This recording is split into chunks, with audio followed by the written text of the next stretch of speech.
सबसे पहले देखिए कि पूछ क्या रहा है, आंतरिक प्रतिरोध यानी स्मॉल आर का मान पूछा गया। अब उसके बाद देखिए कि दिया क्या गया है, तो ओम से पहचान में आया बड़ा वाला आर है, एम्पियर से पहचान में आया कि भैया ये आई है, और उसमें यदि थोड़ा सा यदि धारा आएगा तो थोड़ा सा विरोध करेगा, थोड़ा सा विरोध करेगा, थोड़ा सा गर्म होगा, थोड़ा सा गर्म होगा, थोड़ा सा जलेगा। ये ट्रिक याद करिएगा। B B Roy of great Bharat. तो आप सभी लोगों का स्वागत है आशीष पब्लिकेशन के इस क्वेश्चन बैंक के सीरीज में। दोस्त हम आप लोगों को चैप्टर नंबर 3 का ऑब्जेक्टिव सिखाने का प्रयास करेंगे। और दोस्त आपको इस बेनिफिट क्या होगा, यहाँ से आप ये सीखेंगे कैसे एक टाइप के ऑब्जेक्टिव को अलग अलग तरीके से बोर्ड एग्जाम में पूछा जा सकता है। तो चलिए हम लोग शुरुआत करते हैं। ये आप लोगों का पहला सवाल है। ये पहला सवाल आपसे बोल रहा है कि 0.05 ओम प्रतिरोध वाले एम्पियर को 1.5 वोल्ट विद्युतवाहक बल से जोड़ दिया जाए और इसमें 2 एम्पियर की धारा प्रवाहित की है, तो सेल का आंतरिक प्रतिरोध क्या होगा। देखिए जब भी न्यूमेरिकल पूछा जाए ना, तो आपको सबसे पहले गौर करना है कि भैया क्या पूछ रहा है और क्या दिया गया है, क्या पूछ रहा है और क्या दिया गया है। तो आपसे आंतरिक प्रतिरोध यानी आर का वैल्यू पूछा गया, नंबर 1 बात। दिया क्या गया, इतना ओम। ये ओम से पहचान में ये प्रतिरोध है, और चूंकि ये हम लोग का बाहर का प्रतिरोध है इसलिए हम लोग आर से दिखाएंगे। ये V से पता चला वोल्ट है, और वोल्ट विद्युतवाहक बल का मात्रक होता है, विद्युतवाहक बल को E से दिखाते हैं यानी E मिला, और आपको R मिला। और एम्पियर से आपको पता चला विद्युत धारा, जिसको हम लोग I से दिखाते हैं, यानी आपको क्या क्या मिला, R, E और I। आपसे पूछा गया छोटा वाला R। अब फिर दोबारा दिमाग लगाएंगे, सर ये छोटा वाला R का इस्तेमाल करके, मतलब छोटा वाला R का मान इस सब का इस्तेमाल करके कैसे निकाल सकते हैं, क्या कोई ऐसा फॉर्मूला जानते हैं जिसके द्वारा आप लोग ये निकाल सकते हैं। बोले हाँ। देखिए 2 स्थिति होगा, एक जब सेल डिस्चार्ज हो रहा हो, हालांकि यही सबसे ज्यादा केस आता है, मतलब जनरली इसी आप लोग एनसीईआरटी में उल्लेख किया गया डिस्चार्ज का। तो जब सेल डिस्चार्ज हो तो फॉर्मूला होता है E बराबर V प्लस IR, ठीक है। और इसी को हम लोग, ये ओम का नियम में V बराबर क्या होता है, IR होता है, बड़ा वाला R होता है, तो हम लोग ये फॉर्मूला इस्तेमाल कर सकते हैं। लेकिन वही जब सेल चार्ज हो रहा हो तो ये फॉर्मूला अप्लाई नहीं करते हैं, तो हम लोग E बराबर V माइनस IR इस्तेमाल करते हैं। पर ये दोनों फॉर्मूला को याद करना पड़ेगा कि जब डिस्चार्ज हो रहा तो E बराबर V प्लस IR, और जब चार्ज हो रहा तो E बराबर V माइनस IR। बोले कि कैसे पता चलेगा क्वेश्चन में कि चार्ज हो रहा है कि डिस्चार्ज।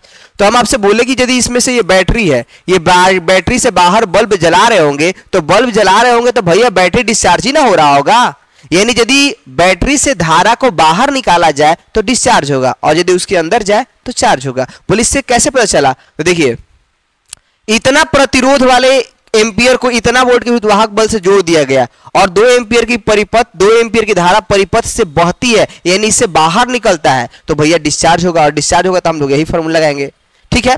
तो चलिए E का वैल्यू कितना दिया दोस्त, E का वैल्यू जो दिया आपका, E का वैल्यू कितना दिया 1.5, तो 1.5 रखेंगे। I का वैल्यू कितना दिया, I का वैल्यू 2 दिया तो 2 रखेंगे। R का वैल्यू कितना दिया 0.05, तो 0.05 रखेंगे। फिर I का मान 2 और R का मान पूछा गया था, तो ये गुना करेंगे तो कितना हो जाएगा यार 0.1, और यहाँ पर हो जाएगा 1.5 और प्लस 2R हो गया, तो घटाएंगे तो कितना हो जाएगा 1.4। और यदि आपको R का मान निकालना हो तो गुना में तो इधर आएगा तो भागा होगा, यानी 0. कितना हो जाएगा 7 ओम, ऐसा। यानी इसका सही जवाब ये हो जाएगा। दोबारा समझिएगा इस क्वेश्चन को हम कैसे डील किए। सबसे पहले देखिए कि पूछ क्या रहा है, आंतरिक प्रतिरोध यानी स्मॉल आर का मान पूछा गया। अब उसके बाद देखिए कि दिया क्या गया है, तो ओम से पहचान में आया बड़ा वाला आर है, एम्पियर से पहचान में आया कि भैया ये आई है, और वोल्ट से पहचान में आया कि ये ई है। तो अब हम लोग इसका इस्तेमाल करके कौन सा फॉर्मूला अप्लाई करेंगे कि क्वेश्चन सॉल्व हो जाएगा। तो आपके पास 2 फॉर्मूला आया, एक डिस्चार्ज और एक चार्ज। डिस्चार्ज वाला कब लगाएंगे, जब सेल से धारा बाहर निकल रहा हो, और चार्ज वाला कब लगाएंगे, जब उसके अंदर जा रहा हो। तो चूंकि इस क्वेश्चन में उल्लेख किया गया बाहर निकल रहा है, इसलिए हम लोग ये फॉर्मूला लगाएंगे, और डिस्चार्ज की स्थिति में ऐसा होता है। क्या समझ में आया, बोले हाँ। तो इसका सही जवाब क्या होगा 0.7 ओम, यही इसका आंसर होगा। फिर अगला, स्वस्थ मनुष्य के शरीर का विद्युत प्रतिरोध क्या होता है। इसको लेकर देखिए, इसका ऑप्शन ए भी सही है, इसका ऑप्शन ए भी सही है, और कोई किताब ये भी दिखता है ये भी सही है। तो उस पर ये सब कब कब सही ये बताइए, जब हम लोग का शरीर भींगा हो, शरीर भींगा हो तो उसका जो प्रतिरोध होगा 1000 ओम, और यदि शरीर हम लोग का सूखा हो तो हम लोग का कितना होगा 10,000 ओम। ये 50,000 ओम की भी एक स्थिति है। 50,000 ओम क्या होता है कि जब हम लोग का शरीर जो होता है विशेष स्थितियों में रहता है, उस समय हम लोग 50,000 ओम भी इंडिकेट करते हैं, ऐसा कोई दिक्कत वाली बात नहीं है। हालांकि हम लोग का यदि एग्जैक्ट आंसर बोला जाए ना, तो एग्जैक्ट आंसर हम लोग का क्या होगा 10,000 ओम, क्योंकि जनरली हम लोग का शरीर सूखा रहता है, ठीक है। तो सूखा स्थिति में हम लोग का 10,000 होगा, और यदि भींगा है तो क्या होगा 1,000 ओम। अब आप लोग दोनों में से जो भी आपको अच्छा लगे, ये दोनों ज्यादा क्लोजली रहता है, तो 1,000 भी करेंगे तो 1,000 भी सही होगा, 10,000 भी सही होगा। लेकिन हाँ, इसमें बोलना चाहिए था स्वस्थ मनुष्य का कैसा स्थिति, तो सूखा रहेगा तो 10,000 ओम, और भींगा होगा तो क्या होगा 1,000 ओम। तो इसमें जनरली ये आप लोग का ज्यादा प्रोबेबिलिटी बनता है, और ये भी 1,000 ओम भी ये बनता है। तो आप लोग दोनों में से जो भी आपको अच्छा लगे टिक आउट कर सकते हैं, ठीक है। आइए फिर बोल रहे हैं किसी चालक का विशिष्ट प्रतिरोध बढ़ता है, कब बढ़ता है? देखिए हम आपको बता देते हैं चालक के बारे में, हम आपको बताते हैं अर्धचालक, अर्धचालक एवं वैद्युत अपघट्ट, वैद्युत अपघट्ट के बारे में सुनिएगा।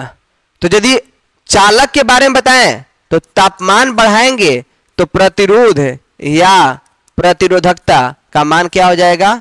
बढ़ेगा। याद रखिएगा, प्रतिरोध या प्रतिरोधकता का मान बढ़ेगा, लेकिन चालकता का यदि मान बोलेंगे तो क्या होगा? घटेगा। किसके लिए? चालक के लिए। ये स्टार ऑब्जेक्टिव। और चालक एवं वैद्युत अपघट्ट में क्या होगा कि यदि तापमान का मान बढ़ाएं तो प्रतिरोध या प्रतिरोधकता का मान क्या होगा? घटेगा। लेकिन जो चालकता का मान होगा वो क्या होगा? बढ़ेगा। यानी दोनों अलग अलग स्थिति है। चालक के लिए तापमान बढ़ाने से प्रतिरोध का वैल्यू बढ़ता है, और प्रतिरोध का वैल्यू बढ़ता है तो चालकता घटता है, क्योंकि व्युत्क्रमानुपाती होता है। बोले कि सर क्यों बढ़ता है वो बताइए। जैसे चालक में धारा का प्रवाह मुक्त इलेक्ट्रॉन की वजह से होता है, तो बोले कि तो जैसे ही धारा का प्रवाह करेंगे तो इलेक्ट्रॉन जो पहले 5 सेकंड के बाद टकराता था, अब जैसे ही उसको हीट करेंगे ना तो वो 2 सेकंड में ही टक्कर करेगा। यानी जो चीजें 5 सेकंड में टक्कर कर रही थी अब 2 सेकंड में करेगी, और हीट करेंगे तो 1 सेकंड में ही टक्कर करेगा। तो 1 सेकंड में जल्दी टकराएगा तो जल्दी विरोध होगा, समझे। यानी तापमान बढ़ाएंगे तो हम लोग का चालक का प्रतिरोध या प्रतिरोधकता बढ़ेगा, ठीक है ना। लेकिन अर्धचालक और वैद्युत अपघट्ट का बात करेंगे तो घटेगा। हालांकि चालक का बारे में बोला गया है, तो चालक का विशिष्ट प्रतिरोध या प्रतिरोधकता मतलब क्या? आप लोग का रो, ठीक है। तो इसका मान क्या होगा? तापमान बढ़ाने से क्या होता है? बढ़ता है। चलिए आइए नेक्स्ट क्वेश्चन। ये सवाल बोला कि धातु के बने किसी घनाभ के चौड़ाई और ऊंचाई आपस में बराबर है, लंबाई चौड़ाई का दुगुना है, समानांतर सतहों के महत्तम एवं लघुत्तम प्रतिरोध का अनुपात क्या होगा? देखिए एकदम बढ़िया से गौर करना है। एक हमने इस प्रकार से घनाभ बनाया, ठीक है, इस प्रकार से घनाभ बनाया। समझिएगा बातों को, जो ये सीख गए वो सब सीख जाएंगे, ठीक। बोले ओके, ये सब समझ में आ रहा है। और एक बार हमने घनाभ इस प्रकार से बनाया, वही चीज है, बस केवल एक को हम लोग अलग अलग सतहों के बीच में रखा गया है, इस प्रकार से, इस प्रकार से, ऐसे, ठीक है। अब यहां से आप लोग ऑब्जर्व कीजिएगा कि हुआ क्या, कि यही चीज है, लेकिन इसमें यदि लंबाई का मान ज्यादा हो गया तो प्रतिरोध ज्यादा होगा, और इसमें लंबाई यानी धारा का जो प्रवाह होगा इस तरीके से गुजरेगा धारा, ठीक है, और इसमें धारा इस प्रकार से गुजरेगा। तो इसके लिए लंबाई का वैल्यू ज्यादा है, इसलिए जब इससे हम लोग प्रतिरोध निकालेंगे वो हम लोग का प्रतिरोध मैक्सिमम निकलेगा, लेकिन इससे जो प्रतिरोध निकलेगा वो हम लोग का मिनिमम निकलेगा। क्यों निकलेगा मिनिमम, ये बताइए। क्योंकि इसमें हम लोग का प्रतिरोध क्या है? कम है। क्यों कम है? क्योंकि लंबाई कम है। यानी इसमें लंबाई कम होने के चलते प्रतिरोध कम होता है, और इसमें लंबाई अधिकतम होने के चलते प्रतिरोध अधिकतम होता है। क्या दोनों बात समझ में आया? इसमें लंबाई कम तो प्रतिरोध कम, और इसमें लंबाई ज्यादा प्रतिरोध ज्यादा। बोले सर क्यों, लंबाई का क्या लोचा है? तो आर का फॉर्मूला क्या होता है? आर का फॉर्मूला होता है रो एल बटा ए, तो इससे डायरेक्टली प्रोपोर्शनल होता है ये। बोले ठीक है। क्वेश्चन में क्या बोला गया था कि चौड़ाई और ऊंचाई आपस में बराबर है, यानी बी और एच आपस में बराबर, उसके जगह पर हमने एक्स मान लिया। और बोला क्या कि लंबाई चौड़ाई का दुगुना है, यानी एल जो है वो बी का कितना है? दोगुना है। तो बी की जगह पर एक्स मानेंगे, तो बी जहां पर एल आएगा वहां पर क्या रखेंगे? 2x रखेंगे। बोले ठीक है। अब चलिए आर का फॉर्मूला बताइए। आर का फॉर्मूला क्या होता है? आर का फॉर्मूला होता है रो एल बटा में ए। क्या होता है फॉर्मूला आर का? रो एल बटा ए। अब आइए गौर फरमाइएगा, तो रो का रो हो गया, एल का एल हो गया, ए हो गया, यहां पर भी रो का रो हो गया, एल का एल हो गया, नीचे ए हो गया। अब सवाल उठता है कि भैया अब रखेंगे क्या? अब आइए यहां पर रो का रो रखे, इसके लिए बताइए लंबाई कितना है? एल, ठीक है, और क्षेत्रफल ये तो हम लोग का इसका इससे गुना करना होगा, यानी चौड़ाई का ऊंचाई से गुना करना होगा। ये छोटा वाला तो यार छोटा वाला तो एक्स ही ना होगा, तो एक्स से गुना करेंगे क्या हो जाएगा? एक्स स्क्वायर, फिर बटा, फिर रो का रो लिखे, और एल का आप लोग यहां पर जो लंबाई भूमिका अदा करने वाला है, ये बड़ा वाला एल नहीं काम करने वाला, ये छोटा वाला, यानी या तो दोनों की जगह पर एक्स बराबर होता है, यानी चौड़ाई ऊंचाई के बराबर होता है, तो या तो चौड़ाई होगा या फिर ऊंचाई होगा, क्योंकि लंबाई तो ऊपर है ना। तो इसलिए x, और यहां पर जो हम लोग क्षेत्रफल निकालेंगे वो कैसे निकालेंगे, वो इस हिस्सा का क्षेत्रफल निकालना होगा, क्योंकि अनुप्रस्थ काट का क्षेत्रफल ये है, इन्हें इसमें गुना करना पड़ेगा l का किसके साथ, b के साथ गुना करना पड़ेगा, यानी l का किसके साथ गुना करना पड़ेगा, b के साथ। बोले ठीक है। अब आइए थोड़ा सा हम इसको और आगे बढ़ा देते हैं, चलिए देखिएगा। तो देखिए क्या होगा, रो का रो हो गया, l किसके बराबर है, 2x के बराबर, तो 2x लिख दिए। यहां पर क्या हो गया, एक्स स्क्वायर, ठीक है। फिर यहां पर क्या हो गया, रो x, फिर क्या हो गया, l की जगह पर हमने क्या लिख दिया, l की जगह पर हमने 2x लिख दिया, चौड़ाई की जगह पर क्या लिख दिया, x लिख दिया, ठीक है। अब बताइए क्या होगा, तो एक्स स्क्वायर से एक्स स्क्वायर क्या हो गया, खत्म हो गया, फिर x से x क्या हो गया, खत्म हो गया, फिर रो से रो क्या हो गया, खत्म, दो पलट के कहां चला जाएगा, ऊपर, यानी r मैक्सिमम और r मिनिमम का जो अनुपात होगा वो कितना होगा, 4:1। यही इसका सही जवाब है, यानी इसका सही जवाब क्या होगा, 4। समझ में आया, बोले हाँ थोड़ा थोड़ा आया। यानी आपको करना क्या है ना, कि अधिकतम के लिए उसको चुनाव करना है जिसमें लंबाई ज्यादा हो, और न्यूनतम के लिए उसका चुनाव करना है जिसमें लंबाई कम हो। तो इसमें लंबाई का वैल्यू ज्यादा था तो हमने वो इस्तेमाल किया, और इसमें लंबाई का वैल्यू कम था, बस। तो r का फॉर्मूला होता है रो l बटा a, यही फॉर्मूला होता है, लेकिन इसमें लंबाई ये वाला इस्तेमाल किया और इसमें लंबाई ये इस्तेमाल किए हैं। इसमें अनुप्रस्थ काट का क्षेत्रफल ये वाला हिस्सा है और इसमें अनुप्रस्थ काट का क्षेत्रफल ये वाला हिस्सा है, बस। और क्षेत्रफल कैसे निकलता है, उसका जो होगा हिस्सा उसको हम लोग गुना करके निकालेंगे, बस बात खत्म, इतना ही है। ज्यादा सीरियस होइएगा और आपका लाइफ सीरियस हो जाएगा। आइए अगला देखते हैं। ये सवाल बोल रहा है कि 25 वाट और 220 वोल्ट इतना है, दो बल्ब में कौन ज्यादा किसका ज्यादा प्रतिरोध होगा। दोस्त आपको बता दे कि R का फॉर्मूला होता है V स्क्वायर बटा में P। बोले कि कहीं से निकल गया, अरे पागल, P का फॉर्मूला होता है ना आप लोगों का VI। बोले हाँ होता है, और ओम का नियम से आप लोग V के जगह पर IR पढ़े हैं। बोले एकदम सर पढ़े हैं, तो V के जगह पर IR हो गया और I पहले से है, इसका मतलब I स्क्वायर इंटू R हो गया। बोले ठीक है सर। अब आप लोग ओम का नियम ये V बराबर IR पढ़े हैं, तो I बराबर क्या होगा, V बटा में R, तो I का स्क्वायर, इसका मतलब क्या हो जाएगा, V का स्क्वायर और R का स्क्वायर। बोले एकदम, तो R से R क्या हो गया, खत्म। तो आपका P का फॉर्मूला क्या बना, P का फॉर्मूला यही ना बना, P बराबर V स्क्वायर बटा R। बोले ओके, तो आपको R का फॉर्मूला ये मिल गया, V स्क्वायर बटा P। यानी चलने एक को ढूंढने थे लेकिन मिला दो गो, क्योंकि यही तो जादू है वीडियो का। तो P का फॉर्मूला VI हुआ पहला, दूसरा I स्क्वायर R, तीसरा V स्क्वायर बटा में क्या R। समझ में आया, तो यही आप लोग का P का फॉर्मूला है, और R का निकालेंगे तो V स्क्वायर बटा में क्या हो जाएगा, P। बोले ठीक है। तो आप बताइए दोस्त, क्योंकि दोनों में वोल्टेज तो सेम है, ठीक है, अब डिसाइड करता है किसमें शक्ति। देखिए अब ये हम लोग का प्रतिरोध शक्ति का उल्टा है, जिसमें शक्ति ज्यादा प्रतिरोध कम है, जिसका शक्ति कम उसका प्रतिरोध ज्यादा, ठीक है। तो अब बताइए किसका प्रतिरोध ज्यादा होगा, जिसका शक्ति कम होगा, और शक्ति कम किसका है, 25 वाट का, इसलिए हम लोगों का ज्यादा प्रतिरोध होगा। जब ज्यादा प्रतिरोध होगा तो बल्ब ज्यादा जलेगा, क्योंकि हम लोग का प्रतिरोध के सिद्धांत पर ही बल्ब काम करता है, वो फिलामेंट वाला।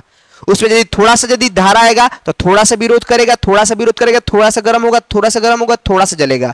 लेकिन ज्यादा प्रतिरोध होगा, ज्यादा विरोध होगा, ज्यादा विरोध तो ज्यादा गर्म तो ज्यादा जलेगा और ज्यादा जलेगा, समझे।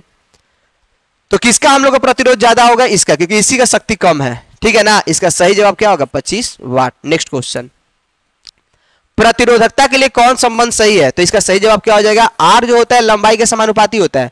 जितना लंबा तार होगा उसमें प्रतिरोध उतना ही ज्यादा होगा, लेकिन हाँ जितना क्षेत्रफल उसका ज्यादा होगा प्रतिरोध उतना ही कम होगा। यानी R समानुपाती L होता है, लेकिन R समानुपाती 1/A होता है। दोनों को मिला देंगे तो R समानुपाती L बटा A होगा। आप लोग हीरा जैसे लोग हैं, जब भी समानुपाती का चिन्ह हटाएंगे नियतांक आता है, और यही होता है। तो रो का फॉर्मूला निकालेंगे तो भागा में रो बराबर RA बटा क्या हो गया, L।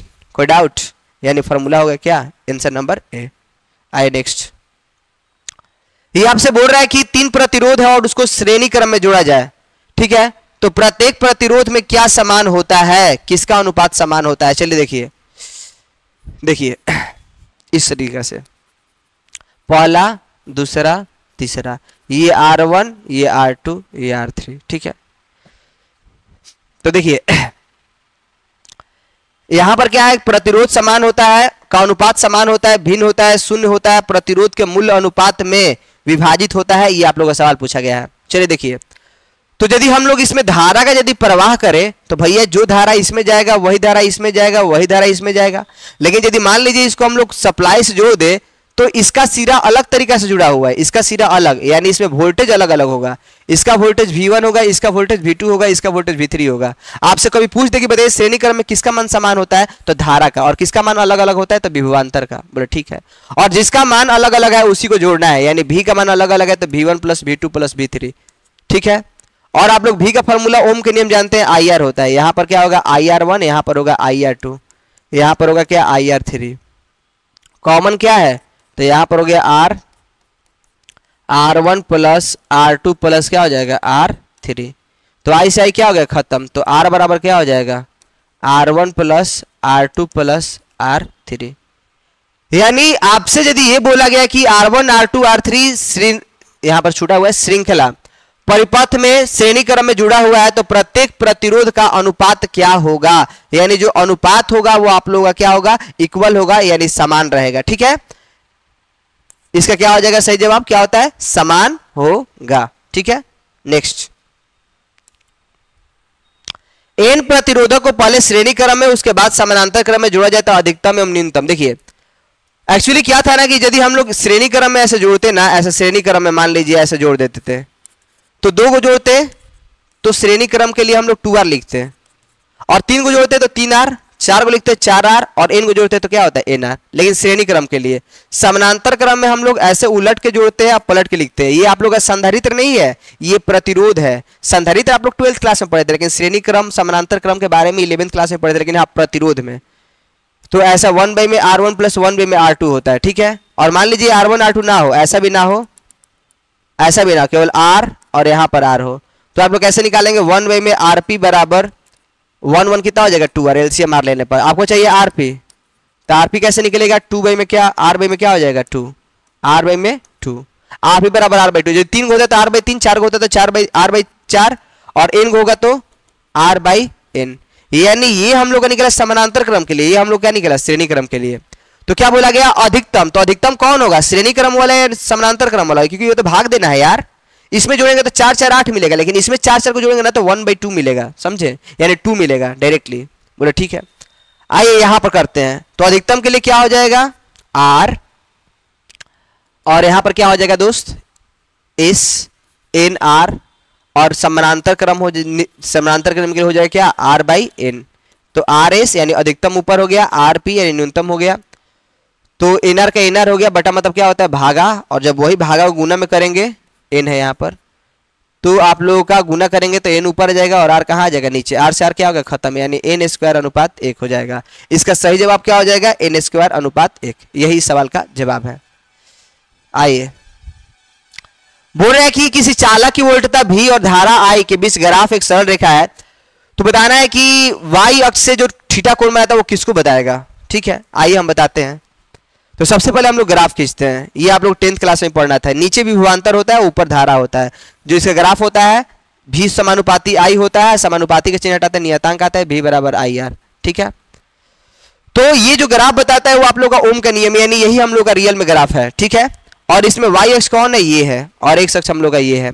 तो इसके साथ थीटा कोण बनाया जाए, तो आपसे पूछा गया कि बताइए किसको ग्राफ बताएगा, तो बताइए tan थीटा का फॉर्मूला क्या होगा, tan थीटा का फॉर्मूला होता है लंब बटा आधार। तो लंब तो ये होगा ना, अब ये जो है वो इसके बराबर है, इसके बराबर मतलब किसके बराबर, v के बराबर, और आधार क्या होगा I, यानी ऐसा हो गया।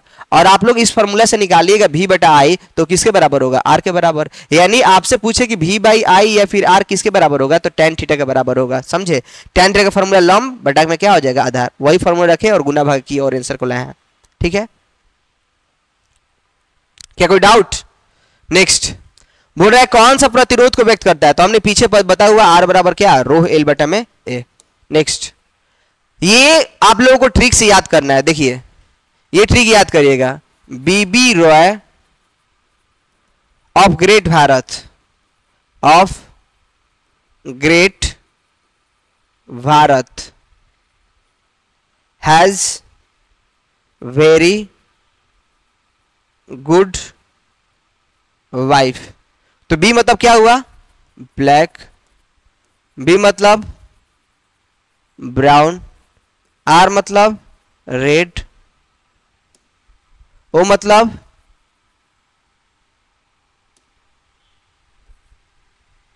ऑरेंज, वाई मतलब येलो,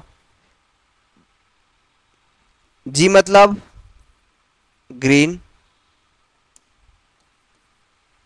बी मतलब ब्लू, वायलेंट, ग्रे और वाइट।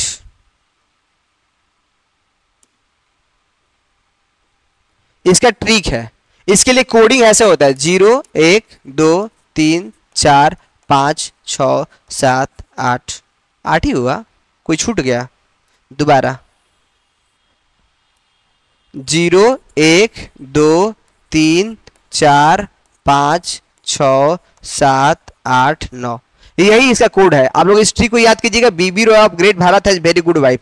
तो बताइए यहाँ पर किसका पूछा गया है? हरे रंग का। हरे कितने नंबर पर है? ग्रीन। और अंगुली पर गिनेंगे तो एक कम से गिनेंगे, यानी 1 2 3 4 5 हुई तो स्टार्टिंग 0 से हुआ है तो एक घटा के गिनेंगे, अंगुली पर गिनेंगे। ऐसे डायरेक्टली याद रखेंगे तो याद कर लीजिएगा। तो हरा रंग का कोड कितना हो जाएगा? हरा रंग का कोड कितना हो जाएगा? 5। इसका सही जवाब क्या होगा? Answer number 5।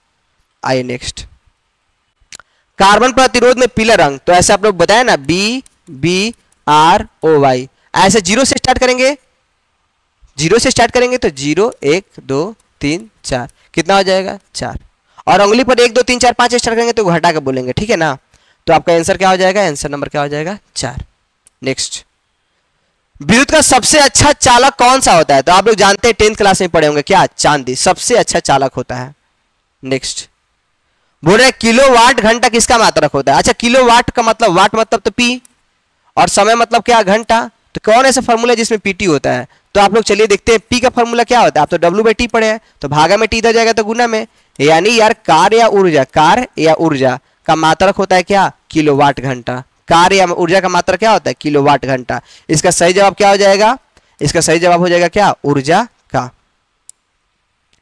एम्पियर घंटा किसका मात्रक होता है? एम्पियर किसका मात्रक है? आई का। और समय का मात्रक टी। घंटा का मात्रक है, घंटा किसका मात्रक है? समय का। अब बताइए कौन ऐसा फॉर्मूला है जिसमें आई और टी होता है? तो क्यू बराबर क्या हो जाएगा? I T.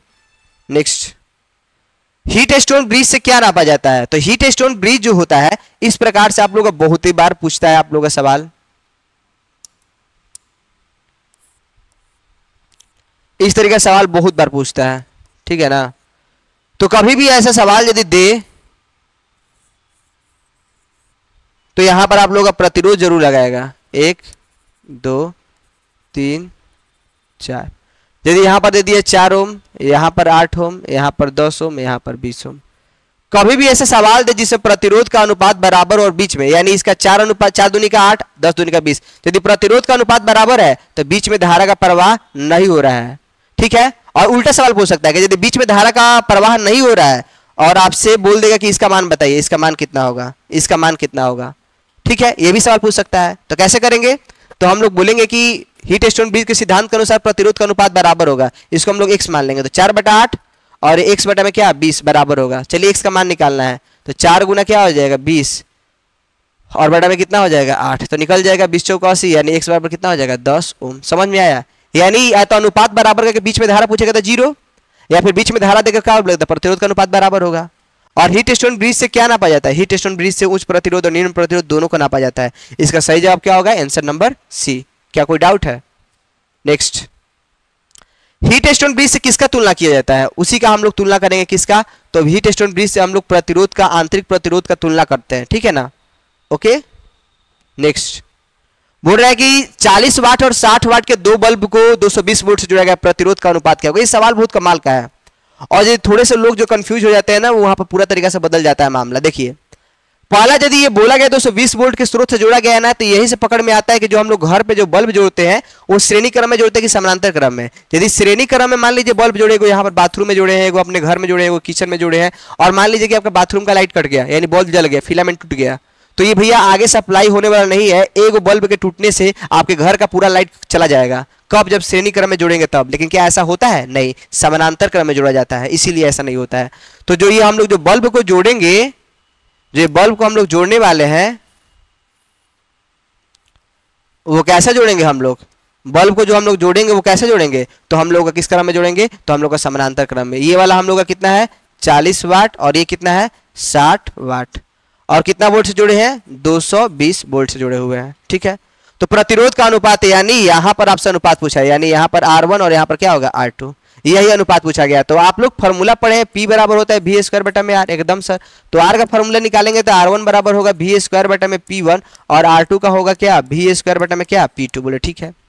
तो चलिए यार, अनुपात निकालने में कितना आसान लगता है। तो ये वाला V² से V² क्या हो जाएगा? खत्म। यानी R1 बाई में R2 बराबर क्या हो जाएगा? P2 अनुपात क्या? P1। P2 अनुपात क्या हो जाएगा? P1, ठीक है, तो बताइए P2 कितना दिया है? P2 दिया है आपका 60 वाट और P1 कितना दिया है? 40 वाट।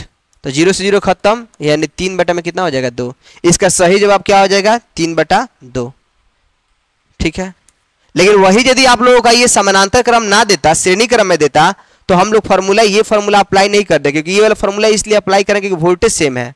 ठीक है, यदि श्रेणी क्रम में देता ना तो हम लोग P बराबर फार्मूला होता है I² इंटू R। इससे पता चलता है कि P जो होगा वो R के समानुपाती होगा, यानी P1 बराबर I² R1, P2 बराबर I² R2। इसमें क्या होगा ना कि हम लोग ये I² से I² खत्म हो जाएगा, यानी R1 में R2 हो जाएगा, यानी डायरेक्टली वही आंसर हो जाएगा। यदि 4:8 दिया तो 4:8 आंसर हो जाएगा। कब? जब श्रेणी क्रम में देगा तब। समरूप वेग से चलमान क्या उत्पन्न करता है? यहां पर उत्पन्न करता है, देखिए, यदि स्थिर आवेश बोला जाएगा, स्थिर, तो केवल हम लोग का विद्युत क्षेत्र उत्पन्न करेगा, विद्युत क्षेत्र। गतिमान, अब गतिमान भी दो प्रकार से, एक समान रूप से बोलेगा तो विद्युत क्षेत्र चुंबकीय क्षेत्र दोनों, विद्युत क्षेत्र चुंबकीय क्षेत्र दोनों एक समान रूप से बोलेगा तब। और यदि असमान रूप से बोलेगा तो असमान रूप से कहने का मतलब क्या? त्वरित आवेश क्या उत्पन्न करता है? तो विद्युत चुंबकीय तरंग उत्पन्न करता है। क्या समझ में आया? बोले हाँ, लेकिन बोलता तब, ऐसा हुआ नहीं है इसलिए इसका। ठीक है, विद्युत परिपथ हो सकता है। विद्युत परिपथ के लिए क्या होगा? तो P बराबर फॉर्मूला क्या होता है? P बराबर V² R होता है, P बराबर I² इंटू R होता है, और P बराबर, सही बात कहें तो P बराबर VI होता है। कौन सा ऑप्शन में है? तो आपका P बराबर V² R, आंसर नंबर क्या हो जाएगा? C। तो आज के लिए इतना ही रहने देते हैं। Thank you so much for watching this video and thank you so much for Ashish publication.